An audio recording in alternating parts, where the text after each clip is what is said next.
وَمَا الْحَيَاةُ الدُّنْيَا إِلَّا لَعِبٌ وَلَهْوٌ، اور دنیا کی زندگی تو صرف کھیل تماشا ہے.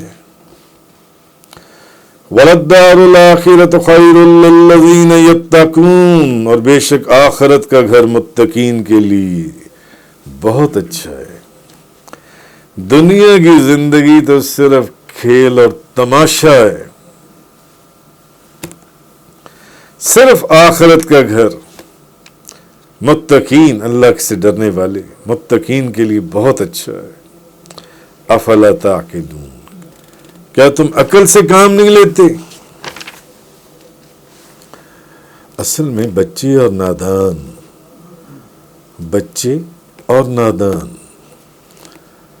اور غافل لوگ جو ہیں یہ کھیل کود میں اپنا وقت ضائع کر دیتے ہیں. لیکن جو سنجیدہ لوگ ہیں، جو سنجیدہ سوچ رکھتے ہیں، وہ کھیل کود میں مشغول نہیں رہتے. اسی طرح جو دنیا کی لذتوں اور دل فریبیوں کے اندر جنس ہے، وہ بھی جاہل اور غافل لوگ، ایک جن کو قرآن اور حدیث کی تعلیم نہ ہو اور اس سے غافل ہوں، یا ویسے جاہل اور غافل ہوں، یہ لوگ اس میں مشغول رہتے ہیں. اور جو عقل مند لوگ ہوتے ہیں وہ یہ جانتے ہیں کہ دنیا کی لذتیں فانی ہیں. اس لیے جو لذتیں فانی ہیں انہوں نے تو رہنا ہی نہیں ہے، اور جو لذتیں اور برکتیں اور نعمتیں ہمیشہ کے لیے رہنی ہیں. اتنی برکت، اتنے رزق، اتنی نعمت، اتنی دولت کے لیے اپنی زندگی کو برباد کر دیا جائے، یا اتنی دولت اور اتنی زندگی، اس کی کوئی مثال ہی نہیں دی جا سکتی. ایک روایت میں حضرت مستور بن شداد بیان کرتی ہیں کہ میں نبی پاک صلی اللہ علیہ وسلم کے ساتھ سواروں کی ایک جماعت میں جا رہا تھا. اچانک آپ ایک جگہ سے گزرے جہاں بکری کا مردہ بچہ پڑا ہوا تھا. آپ نے فرمایا تمہارا کیا خیال ہے کہ جب اس کے مالکوں نے اس کو پھینکا ہوگا تو یہ ان کے نزدیک بے وقت ہوگا؟ تو صحابہ کرام نے عرض کیا کہ اس کے بے وقت ہونے کی وجہ سے ہی انہوں نے اس کو پھینک دیا ہے. وہ جو مردہ بچہ ہے، آپ نے فرمایا اس ذات کی قسم جس کے قبضہ و قدرت میں میری جان ہے، جس قدر یہ بکری کا مردہ بچہ اپنے مالکوں کے نزدیک بے وقت ہے، اللہ کے نزدیک دنیا اس سے بھی زیادہ بے وقت ہے. اللہ کے نزدیک دنیا کی اتنی بھی وقت نہیں ہے. حضرت سلمان فارسی ایک حدیث میں آپ بیان کرتے ہیں کہ اللہ کے رسول نے فرمایا دنیا جو ہے یہ مومن کا قید خانہ ہے. جو ایمان والے لوگ ہیں، جو اللہ اور اس کے رسول کے احکامات کے اوپر چلنے والے لوگ ہیں، یہ ان کا قید خانہ ہے. اور کافر کے لیے یہ جنت ہے. دنیا کافر کی جنت ہے. اب وہ لوگ جو سارا دن اور ساری رات صرف دنیا کمانے کے اندر لگے ہوئے ہیں، اور وہ لوگ جو دن اور رات آخرت کو کمانے کے لیے لگے ہوئے ہیں، تو حضور نے فرمایا، نبی پاک صلی اللہ علیہ وسلم نے، دنیا مومن کا قید خانہ ہے، کافر کے لیے جنت ہے، کافر کی جنت ہے.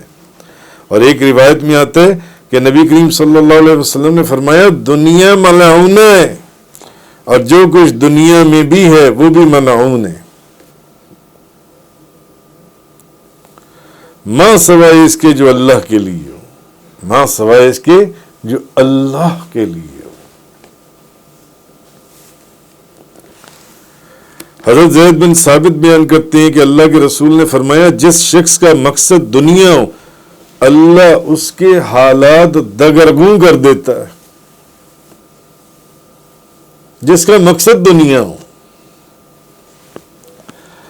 اور اس کی آنکھوں کے سامنے فخر کر دیتا ہے اور دنیا سے اس کو وہی چیز ملتی ہے جو اس کے لیے مقدر ہوتی ہے, ملتا پھر بھی وہی ہے جو اس کا مقدر ہوتا ہے.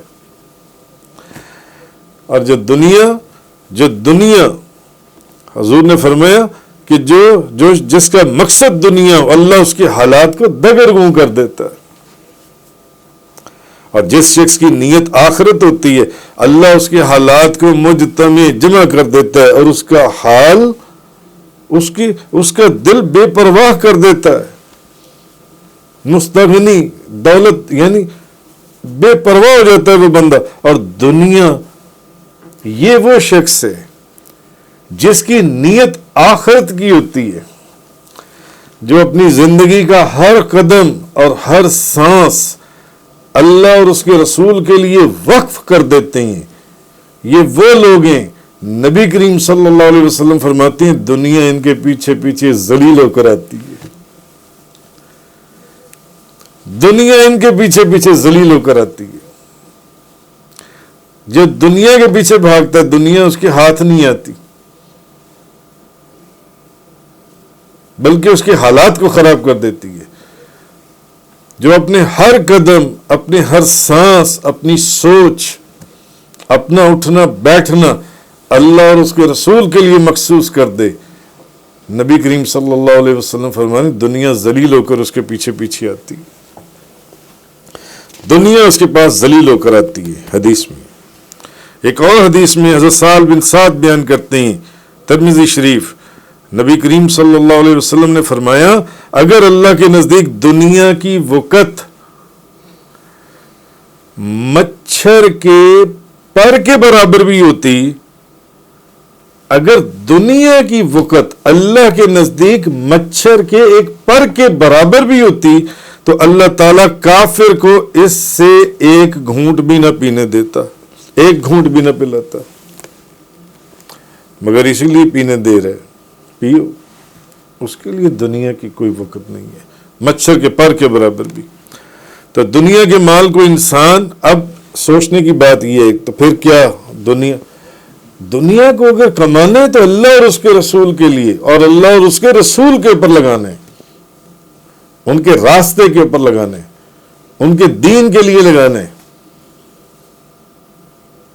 جن احکامات کا حکم دیا گیا ان احکامات کی بجا آوری یا ان کی امپلیمنٹیشن کے لیے لگانا ہے.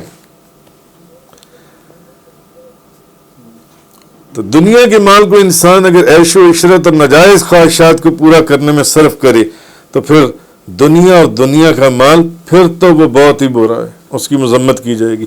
اور اگر دنیا کے مال اور دولت کو دین کی سر بلندی, تبلیغ دین یا اسلام کی نشر و اشاعت یا ضرورت مندوں یا جو بھی احکامات دیے گئے ان کو عمل کرنے یا ان کو آگے پھیلانے کے اوپر خرچ کرے تو وہ دنیا کا کمانا بہت مبارک ہے. حضرت عبداللہ بن عمر رضی اللہ تعالیٰ عنہ بیان کرتے ہیں نبی پاک صلی اللہ علیہ وسلم نے فرمایا صرف 2 بندوں کے اوپر حسد کرنا مستحسن ہے.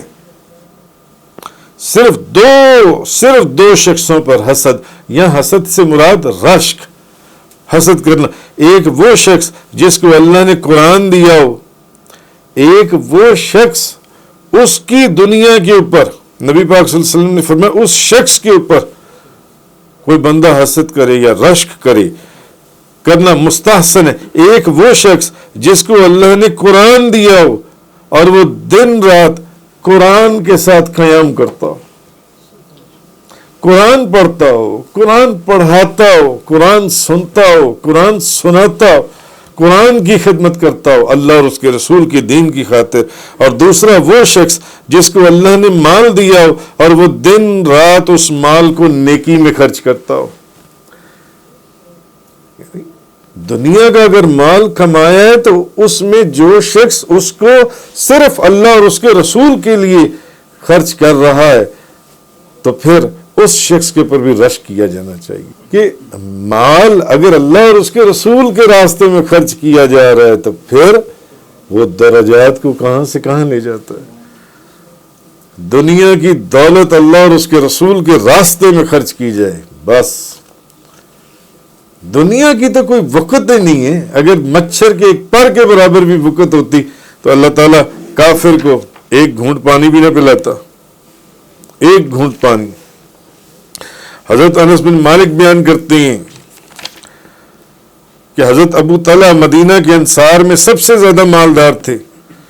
ان کو سب سے زیادہ پسندیدہ مال ان کا مسجد کے ایک بالمقابل بیرہا تھا، اور یہ مسجد کے بالکل سامنے تھا. اللہ کے رسول وہاں تشریف لے جاتے اور وہاں کا پانی بھی پیتے تھے. تو حضرت انس کہتے ہیں جب یہ آیت نازل ہوئی کہ تم ہرگز نیکی حاصل نہیں کر سکتے جب تک کہ تم اپنی پسندیدہ چیز کو خرچ نہ کرو. تو حضرت ابو طلحہ اللہ کے رسول صلی اللہ علیہ وسلم کی خدمت میں حاضر ہوئے. انہوں نے کہا کہ اللہ تعالیٰ فرماتا ہے تم ہرگز نیکی حاصل نہیں کر سکتے جب تک کہ تم اپنی پسندیدہ چیز نہ خرچ کرو، اور میرے نزدیک میرا سب سے پسندیدہ مال بیرہا ہے، اور یہ اللہ کے راستے میں صدقہ ہے، اور میں اللہ کے پاس اس کی نیکی اور ذخیرے کی امید کرتا ہوں. یا رسول اللہ اس کو جہاں چاہیں صرف کر دیں. حضور آپ نے فرمایا چھوڑو یہ مال نفع آور ہے، یہ مال نفع آور ہے، تم نے اس کے متعلق جو کہا میں نے سن لیا. ان کا یا رسول اللہ یہ مال جو انسان جب کوئی بندہ نیکی تک پہنچ ہی نہیں سکتا اپنی جو وہ چیز اللہ کے راستے میں خرچ کرے جو اس کی پسند کی ہے. پھر حضور نے فرمایا میری رائے یہ کہ تم یہ مال اپنے رشتہ داروں کو دے دو. اور پھر حضرت ابو طلحہ نے بیرہا کو اپنے رشتہ داروں اور چچا زادوں میں تقسیم کر دیا.